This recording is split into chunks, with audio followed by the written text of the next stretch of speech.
بسم اللہ الرحمن الرحیم۔ ایت نمبر 46 سورہ النساء۔ اعوذ باللہ من الشیطان الرجیم، بسم اللہ الرحمن الرحیم۔ یہ سورت کا تلاوت اور ترجمہ پچھلے بلاگ ہو چکا جی، تو یہ تفہیم باقی سی وہ اس بلاگ کی جاؤ گی۔ بسم اللہ الرحمن الرحیم۔ یہ نہیں فرمایا کہ یہودی ہیں، بلکہ یہ فرمایا کہ یہودی بن گئے ہیں، کیونکہ ابتدا تو وہ مسلمان ہی تھے۔ جس طرح ہر نبی کی امت اصل میں مسلمان ہوتی ہے، مگر بعد میں وہ صرف یہودی بن کر رہ گئے۔ اس کے 3 مطلب ہیں۔ ایک یہ کہ کتاب اللہ کے الفاظ میں رد و بدل کرتے ہیں، اور دوسرے یہ کہ اپنی تعبیرات سے آیات کتاب کے معنی کچھ بنا دیتے ہیں۔ تیسرے یہ کہ یہ لوگ حضرت محمد مصطفیٰ صلی اللہ علیہ وسلم آپ صلی اللہ علیہ وسلم کے پیروں کی صحبت میں آ کر ان کی باتیں سنتے ہیں اور واپس جا کر لوگوں کے سامنے غلط طریقے سے روایت کرتے ہیں۔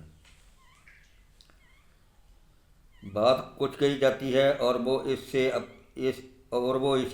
اپنی شرارت سے کچھ کا کچھ بنا کر لوگوں میں مشہور کرتے ہیں، تاکہ انہیں بدنام کیا جائے اور ان کے متعلق غلط فہمیاں پھیلا کر لوگوں کو اسلامی جماعت کی طرف آنے سے روکا جائے۔ یعنی جب انہیں خدا کے احکام سنائے جاتے ہیں تو زور سے کہتے ہیں کہ سمعنا، یعنی کہتے ہیں ہم نے سنا، سمعنا یعنی ہم نے سنا، ہم نے سن لیا، اور آہستہ سے کہتے ہیں اسینا، جو ہولی نے کہنا مرو اسینا، یعنی ہم نے قبول نہیں کیا۔ اسینا کا مطلب ہوتا ہے ہم نے قبول نہیں کیا۔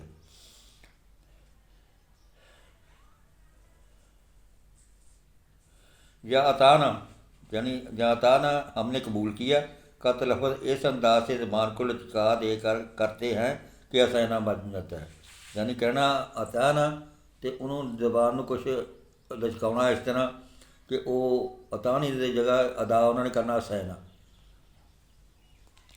یعنی دوران گفتگو میں جب وہ کوئی بات حضرت محمد مصطفیٰ صلی اللہ علیہ وسلم سے کہنا چاہتے ہیں تو کہتے ہیں کہ اسما، یعنی سنیے۔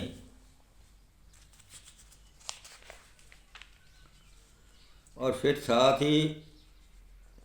ساتھ ہی غیر مسمعین بھی کہتے ہیں، جو ذو معنی ہے۔